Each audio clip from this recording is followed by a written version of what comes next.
Well, my name is Nick Faure, and I've done Le Mans 11 times, and this was the car I went to my first participation at Le Mans in, and it's always been the most memorable weekend of my life.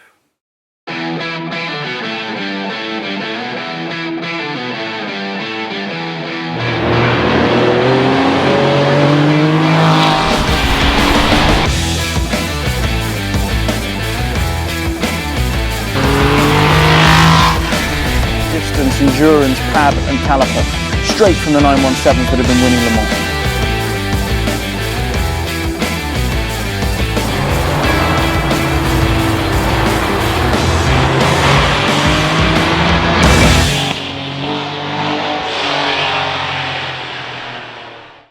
One day I was rummaging through my mother's coal shed and I found a Rembrandt.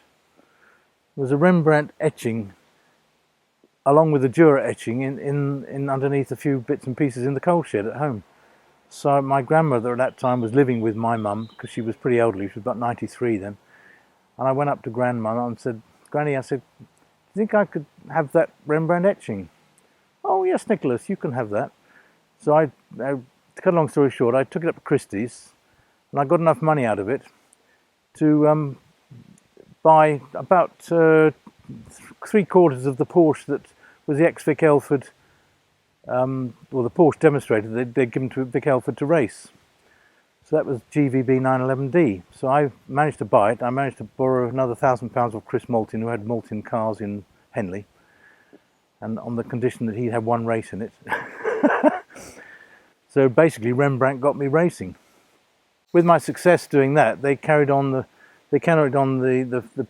financing on it because I couldn't even buy any tyres. I was racing on last year's tyres that they were racing around on and doing pretty well on them actually.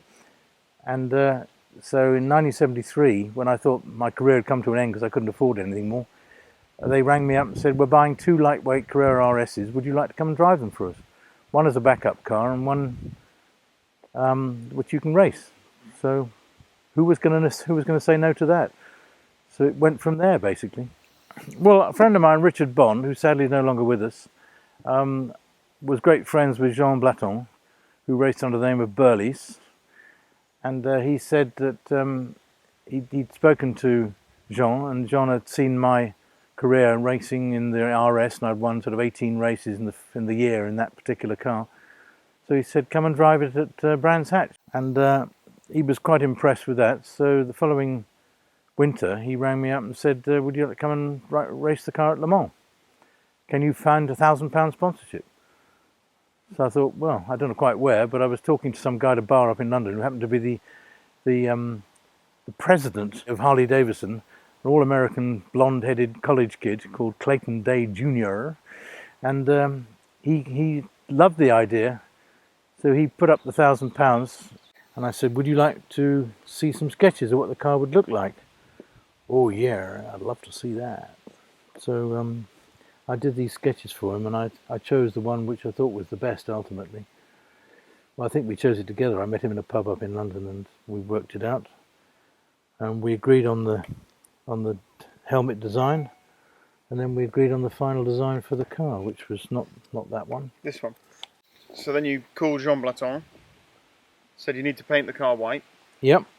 So before scrutineering you in Arnage or in Lausanne? Well, he rented the garage down at Arnage, the Shell garage, the space of the workshop at the back, because I think he knew somebody down there from his years of experience going to Le Mans. And so we used that as a little studio for me to do this in, you see. And at later times we were doing the Ferrari and all that in another years. So every year you did delivery for your car at Le Mans? Yeah. Yeah, and this was obviously the first one. So yeah, this was the first one. So the car is yellow inside because it was. Well, it was yellow inside still because they didn't bother painting the inside. They just wanted the outside. I wanted the outside to be white, so you can still see it's yellow inside. And so I then went and bought my RSR. I chose the colours. I don't know what colour red that was, but it was a Guards red or something for Porsche. Then I chose I think it was a Renault blue. French blue and an aerosol can. I took a few cans along with me, and I cut out cans from England that you brought down. Yeah, I brought them all with me, and I cut out some stars and used them as stencils And then I did the rest by hand. It was all by hand. All these stripes were done by hand with masking tape. So I've got a good eye, so I can see what's straight and what isn't straight. And these were all done by hand. And then to finish them off, I just put some black tape to give it a bit of strength, you know. If it was just red on white, that black really seals it, you know. And that was you on your own Me on for my own. for a whole evening in a random garage Yep. in the middle of Le Mans. That's right. And when they came to pick up the car in the morning, they were delighted. Yeah. In 1973, Porsche released the 2.7 litre Carrera RS. They built about 1,500, and at the time, and possibly even still today, this is the ultimate all-round sports car. Naturally, racing and rallying followed not long after, and a number of these cars earned their stripes in rallies across Europe and on road racing. Famously, AFN in Britain bought two 2.7 RS lightweights with which they intended to contest the British Championship, RGO 2L and RGO 3L, and they entrusted the services of a young British racing driver called Nick Faure. In the end, it turned out that the first car was so reliable that they didn't even need to use the second backup car, and Nick won the British Championship. However, the 2.7 RS wasn't going to be the giant killer that everybody wanted it to be. They needed to up their game.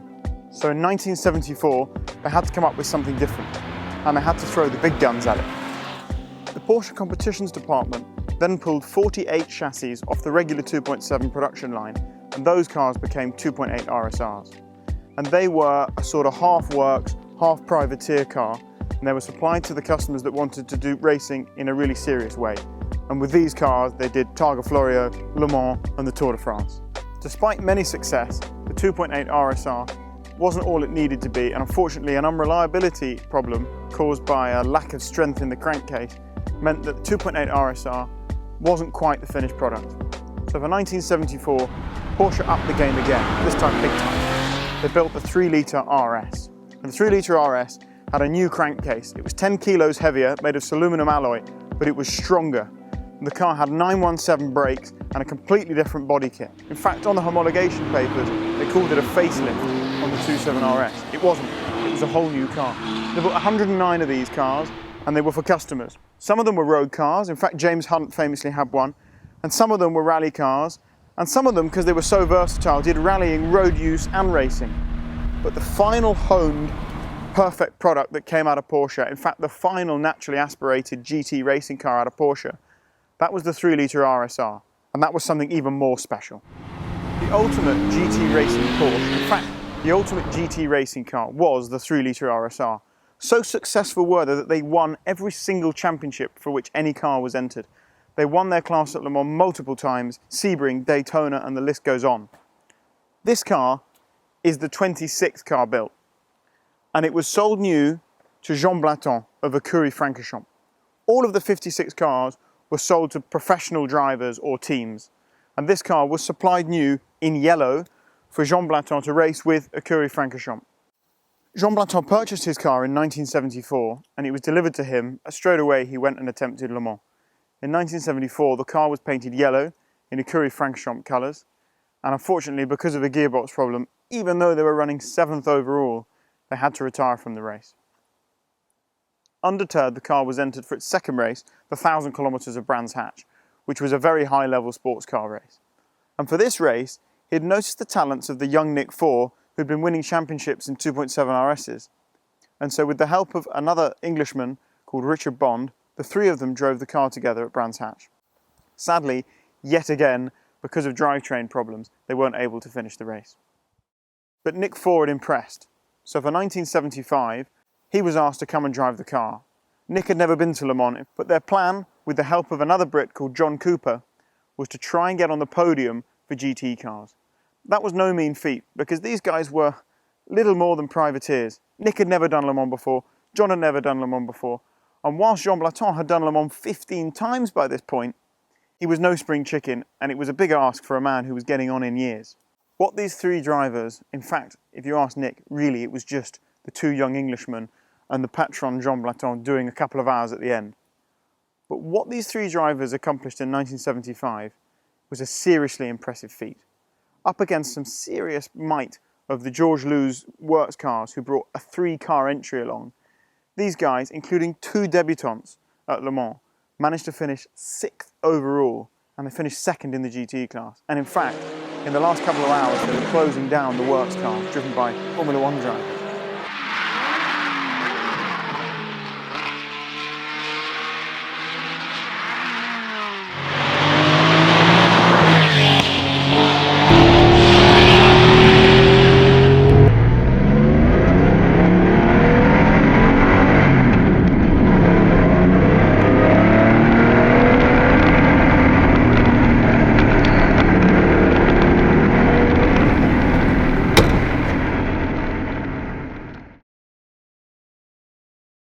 The energy at Le Mans there was just incredible, because in those days the pits were so vertiginous, you know, if that's the right word, very direct up from the pit lane. So you were very aware of the fact everybody was looking straight down on you, and you felt like a matador in the ring, because it was just, the atmosphere was incredible, absolutely incredible. And when you weren't in the car, so you'd done your stint, did you go and explore? Did you sneak off to the... Well, Harley lent me a 1000cc Sportster, and of course it was very hot that summer, so I used to get on the bike and then go off around the back roads down to La Ferme and watch all these idiots going through the kink flat out from inside the woods, where you weren't supposed to be. But because I had my pilot's badge on my arm, the gendarmes didn't really care too much, no. So you could go to all the secret places and watch, leaning on the arm car. Thursday is your first night qualifying. Yep. And had you raced in the dark before? No. Never? Don't think so. But it's dead easy. I mean, everybody's going the same direction. All you got to look at is red lights, and you just dip the mirror. If they've got their full lights on with their Marshall added on to make it super bright for them, you just dip the mirror and you don't bother with them. If anything, maybe it focuses you more, because there's no... It does, yeah. You can't look at the scenery, you can't look at anything other than where you I mean, you're aware of the cars that are coming up really fast, because the lights close quite quickly. I always remember Vic Elford saying to me, he said, if it's foggy in the morning, and you come to the rise just before the kink, and you're going flat out, don't slow down, just count 1, 2, turn. If you're doing flat out, and you'll find the apex, but as soon as you go over the rise, you're at 1, 2, turn, and you'll hit the apex of the kink, you know. It worked. Oh yeah, it works. Yeah. Don't lift off. So in here is some of the stuff that you kept from that year. Yes, so yes. Your driver's wristband. And that was the tickets to get in. Even then, the French were pretty tough about allowing people into the tribunes and things. I remember running over a French policeman's foot because I didn't have my ticket and he wouldn't move out of the way. So I ran him over and he chased me. He didn't find me in the end because I had to get to the car for practice. So hour 23 or hour 24, and now it's quite apparent that if nothing goes wrong, you're going to end up being on the podium at your first ever Le Mans. Yeah, it was great. Just keep it going. And who finished? Jean. Jean did, yeah. And then at the finish, presumably the crowds were on the circuit? Yep. Absolutely, yeah, they all crowd out on the circuit. And we got some great shots of the car with all the dirt on it in the paddock afterwards, with the whole team and the Harley boys and their bikes and everything. Just a lovely, lovely atmosphere, and everybody was really thrilled. They never expected to finish like that. You know. So after the race, how did you celebrate? And was it a big celebration? Well, we celebrated initially in behind the pits in the paddock, you know, where everybody comes in after the race and the cars go next to the transporters. In those days, they were immediately behind the pits, and everybody came round. The Harley boys came round, and we opened a few bevies, you know, and we were having a really good celebration in the pits. We're at the back of the pits, and I've got these great photographs of us all having a great time behind the pits celebrating. And he said, well, we've got to go off to the prize giving, because then we get our prizes. That was later on in the evening back in town. And so he said, after that, we'll come back to the hotel and we'll have a real binge, you know, on me. So we had a great binge on him back in the hotel. And then later the next week, he invited us to go to Brussels, to go to his home up in the nice part of Brussels, and enjoy a real party with jazz and everything. And Ella Fitzgerald came along to sing. John was playing his jazz guitar with his bent arm. He had this sort of bent arm, you know, because he crashed once and it never got straight. Wonderful, absolutely wonderful. And for him, was this a big achievement? Oh yes. But no, he was definitely a Le Mans character, and everybody at Le Mans and the organisers, they all knew him, and he was a great guy. So enthusiastic and charming with it. I mean, he knew how to charm people. Following the race, Jean Blaton decided he was going to sell the car. He had a new car coming for 1975, so he didn't need the RSR anymore. He offered the car to Nick Faure for £3,600, but Nick didn't have the money. And in the end, the car was sold to a sort of syndicate, and the car ended up going off to be part of a racing championship in South America. And in fact, the car ended up in Ecuador. And in Ecuador, I think the car was hardly used. It was repainted blue. And then in the early 1980s, the car was bought by a German collector and stored in a German museum, really never used. Until Manfred Freisinger, he restored the car in the early 2000s. And from there, the car ended up with the current owners.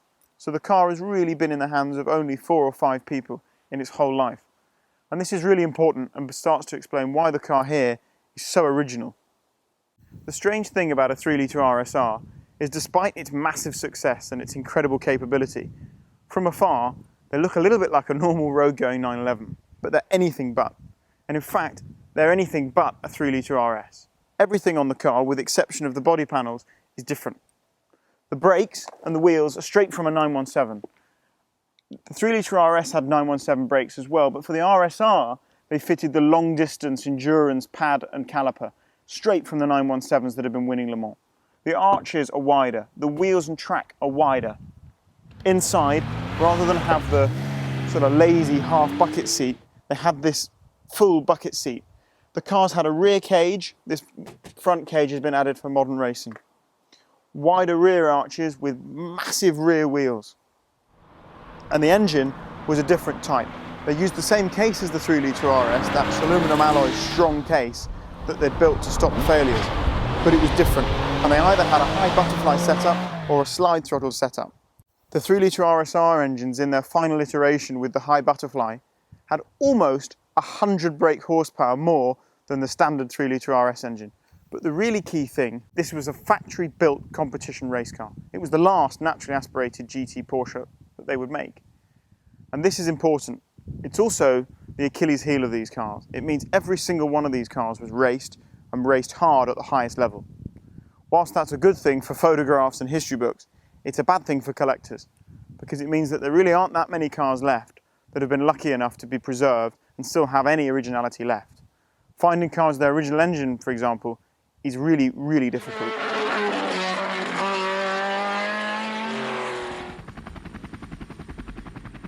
For the modern collector, the 3-litre RSR is almost the perfect tool. As a race car, they're eligible and gladly invited to race meetings such as Le Mans Classic, and with road registration like this car, they are regular overall winners at events such as the Tour Auto. This RSR is an unrepeatable combination of originality with its matching numbers crankcase and original shell, and provenance as a 2-time Le Mans entrant, including the remarkable 6th overall and 2nd in class in 1975. To have Nick here today leafing through the original sketches of this iconic livery that he created and then drove illustrates what a unique piece of Porsche history this car is.